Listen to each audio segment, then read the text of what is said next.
Magkasama sa iisang interview ang dalawang powerhouse ng P-pop, ang SB19 at BINI.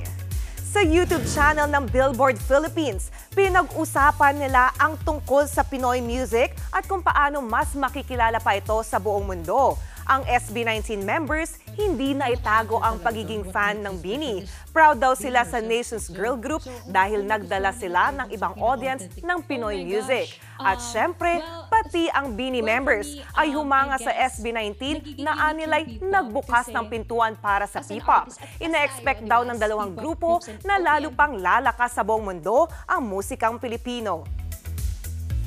Nagiging unique yung P-pop kasi as an artist, at as tayo, di ba, as P-pop groups and OPM groups, we always try to incorporate traditional Filipino elements. Yes. Pero hindi rin tayo takot mag-explore. What makes us special is being ourselves eh. So kung magustuhan nila tayo dun sa pinaka-authentic na sarili natin, I think yun yung pinaka-successful na pwede natin gawin para sa P-pop or para sa culture natin.